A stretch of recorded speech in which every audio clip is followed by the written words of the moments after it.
ओम श्री गणेशाय नमः। ओम नमो भगवते वासुदेवाय। हरे कृष्णा कृष्ण कृष्णा हरे हरे, हरे राम राम राम हरे हरे। तव्हां सभिनी हरि भक्तन के नमस्ते। प्यारा भक्तों, ही कथा पाण गुरु कृपा से हासिल करे रहा आयूं। श्री गणपति सरस्वती जो दरे ध्यान करिया थो मां भागवत महापुराण जो बयान, जैमें व्यासदेव ऐं श्री सुखदेव जी कयो आहे श्री कृष्ण लीला जो गुणगान। सबई चओ जय भागवतम महापुराण। प्यारा भक्तों, कल कथा में पाण श्रीमद् भागवत महापुराण साहिब जे 10 स्कंद जे 74 अध्याय जे बे भाग में ॾिठो त श्री श्याम सुंदर जी कृपा सां हस्तिनापुर जे वेझो इंद्रप्रस्थ मीन्स त राजा युधिष्ठिर जी राजधानीअ में राजसूय यज्ञ थिए थो, जिते स्वयं ब्रह्मा जी, श्री शिव जी, सभई देवताओं ऐं रखेश्वर गंधर्व किन्नर वग़ैरह सभु अचनि था। ख़ास तौर ते श्री श्याम सुंदर जे दर्शन जी इच्छा सां सभु जा सभु राजसूय यज्ञ जो भाग वठनि था। जॾहिं राजसूय यज्ञ शुरू थियो तॾहिं राजा युधिष्ठिर उते आयलनि खां पुछियो त सभिनी खां पहिरीं पूजा कंहिंजी करणु घुरिजे। तंहिं ते जरासंध जे पुटु सहदेव चयो त भॻवान श्री कृष्ण जी करणु घुरिजे। सभई चओ जय श्री कृष्णा। प्यारा भक्तों, अॼु पाण सहदेव जी ॻाल्हि खे अॻिते वधाईंदे श्रीमद् भागवत महापुराण साहिब जे 10 स्कंद जे 74 अध्याय जो 3 भाग शुरू करे रहा आहियूं। श्री सुखदेव जी स्वामी चवनि था त हे राजा परीक्षित, सहदेव चवणु लॻो त जीअं फ़क़ति वण जी पार खे पाणी ॾिबो आहे ऐं न पननि ऐं टारियुनि खे, तॾहिं बि उहे टारियूं ऐं पन पारनि सां तालुक़ु रखण करे सावा थियनि था, तीअं श्री कृष्ण चंद्र जी पूजा करण सां सभई देवताऊं तृप्त थियनि था। उन जो भेद को बि ॼाणी नथो सघे। जेके शयूं दुनिया में ॾिसजनि थियूं से सभु उन जूं पैदा कयल आहिनि। गंगा जी उन जे चरणनि जे धोअण ते टिनी लोकनि खे तारे थी। उन जो ही सुमरन ध्यान करण ऐं कथा ॿुधण सां पापनि खां छुटकारो मिले थो। पर हिते त पाण पार ब्रह्म परमेश्वर साक्षात विराजे थो, उते ॿिए जी पूजा थी नथी सघे। इहा माया बि उन परमेश्वर जी आहे जो असां खेसि पंहिंजो भाई बंधु ऐं यदुवंशी ॼाणूं था। सहदेव जी इहा ॻाल्हि ॿुधी श्री कृष्ण इशारे सां खेसि मना करणु लॻो त वधीक न चओ। पर जेके देवताऊं ऐं रकेश्वर ज्ञानी ऐं राजा उन यज्ञ में वेठा हुआ तिन यकदम चई ॾिनो त हे सहदेव, तुंहिंजा माता ऐं पिता धन्य आहिनि जिन तोखे अहिड़ो ज्ञान सेखारियो।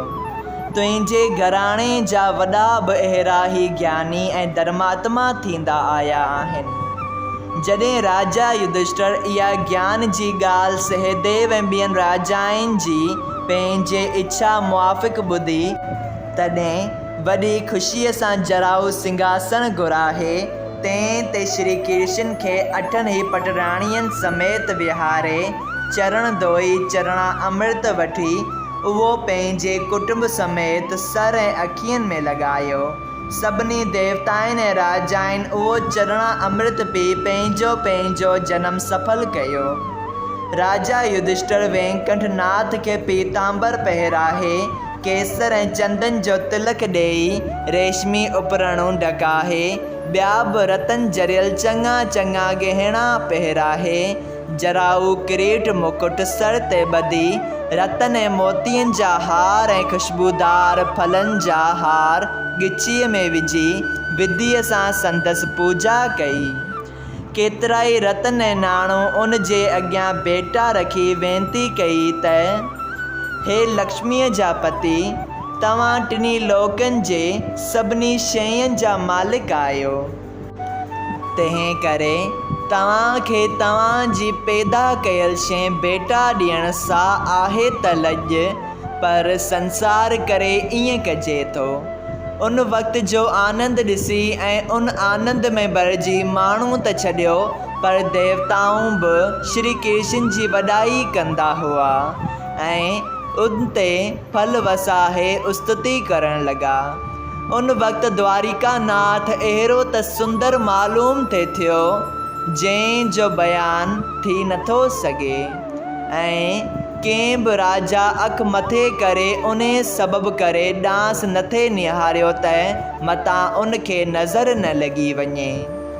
प्यारा भक्तऊं, एतिरी कथा ॿुधाए श्री सुखदेव जी चयो, हे राजा परीक्षित, श्री कृष्ण जीअ जी पूॼा करण ते ॿिया त जेके नंढा वॾा उते हुआ से सभु तमामु ख़ुशि थिया, पर शिशुपाल चंडेलीअ जे राजा खे इहा ॻाल्हि न वणी। तंहिं करे हिन थोरी देरि ताईं त न कुझियो, पर पोइ कुझु सोच वीचार करे पंहिंजी मौत वेझे अचण सबबु हिकदमि उथी बीठो। क्रोध सां सभा में हथ मथे करे चयो, हे राजा युधिष्ठिर, धृतराष्ट्र, भीष्म पितामह ऐं दुर्योधन वग़ैरह ॿुधो, तव्हां जहिड़ा वॾा वॾा ज्ञानी ऐं धर्मात्मा से कीअं अहिड़ा नादान बणिजनि था जो हिकिड़े छोकिरे जे चवण ते श्री कृष्ण जी पूॼा करणु ईअं क़बूलियो जीअं को आदमी यज्ञ ऐं हवन करे उन जो प्रसाद कांउ खे खाराहे।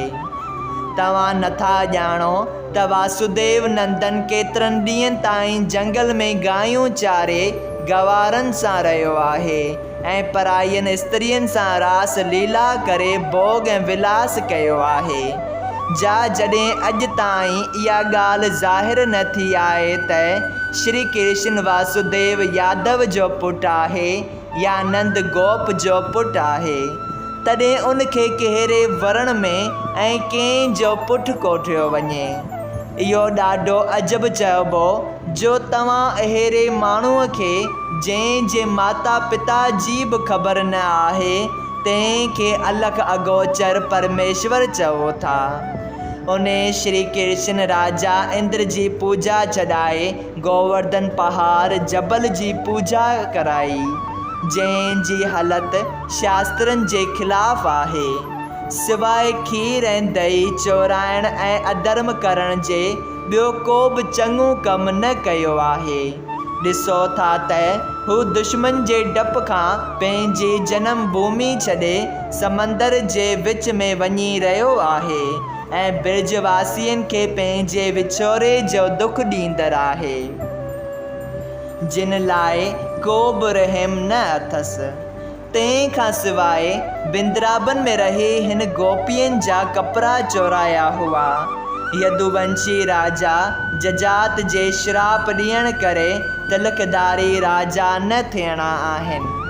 थोरनि ॾींहंनि जा चरियल आहिनि, तॾहिं तव्हां छा सम्झी उन जी पूॼा था करियो। सभई चओ जय श्री कृष्णा।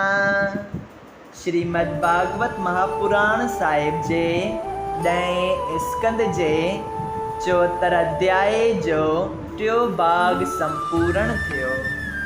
अगरि तव्हां सभिनी हरि भक्तनि खे हिन कथा मां लाभ हासिल थियो हुजे त कृपया हिन कथा खे ॿियनि हरि भक्तनि सां शेयर कजो त उन्हनि जो बि भलो थिए ऐं तव्हांजो बि भलो थिए।